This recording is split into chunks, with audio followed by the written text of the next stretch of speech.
If you are looking for an action, one based on the science, one with huge potential to change our course, is putting a fee on carbon at the source, the mining, drilling, extraction, corporate source, that is, and returning the dividend, the rebate, to households, to the public, the people, to us, the 99%, so we can afford the inevitable increases in energy costs for essential energy use and have the financial incentives to reduce our energy consumption.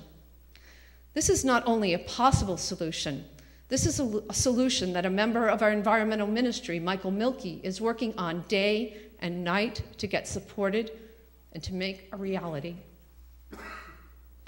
But we have an economic system, an economy, that requires growth, exponential growth, like cancer, consuming us, consuming humanity, consuming our natural resources, our relationships, our minds, consuming our energy. And it's all based on cheap and abundant fossil fuels.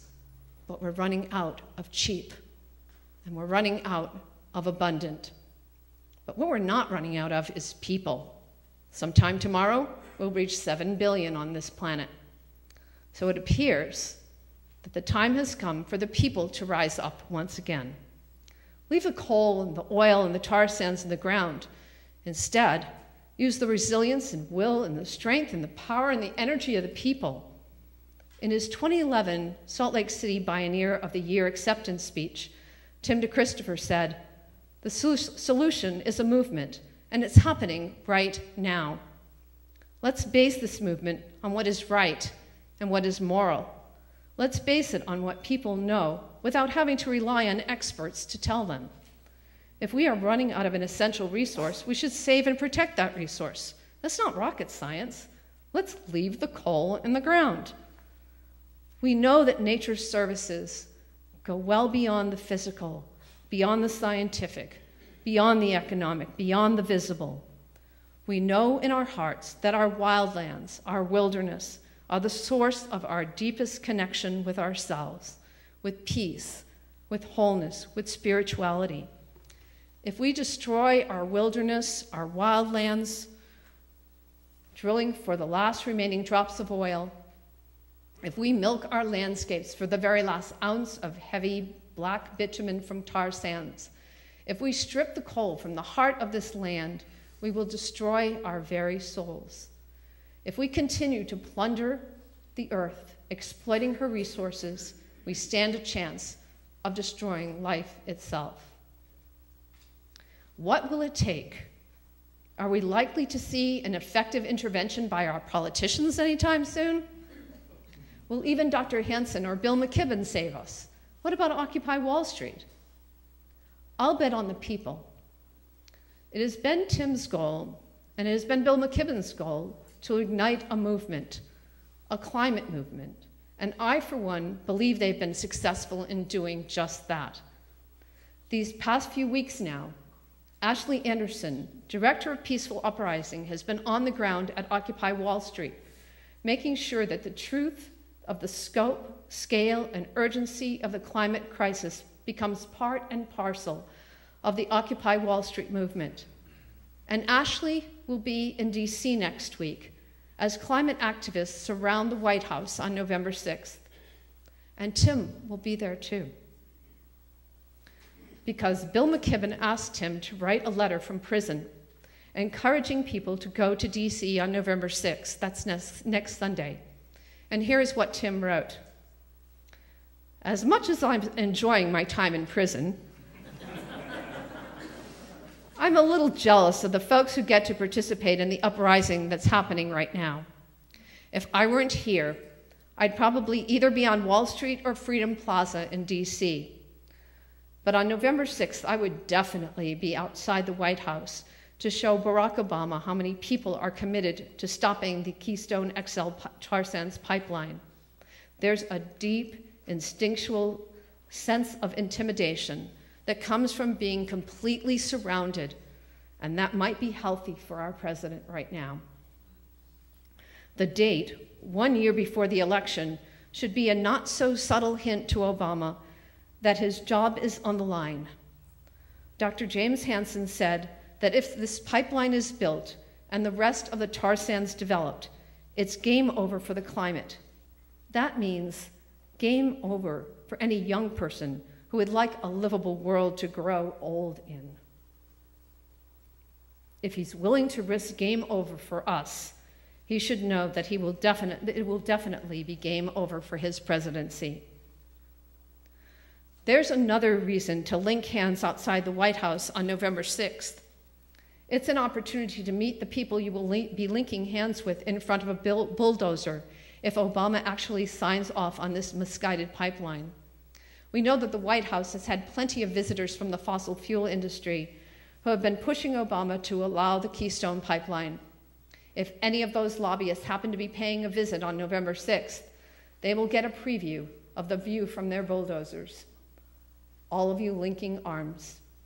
The message should be clear that we're not giving up our future, even if it's difficult, and we need a president with similar courage. Have fun storming the castle.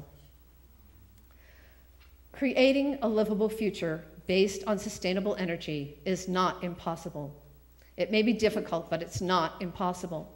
It will take hard work, tenacity, resourcefulness, determination, and creativity, all core values, all resources that are in high supply here and throughout the world. Remember, we are 7 billion strong. We have what it takes to make this inevitable instead of impossible.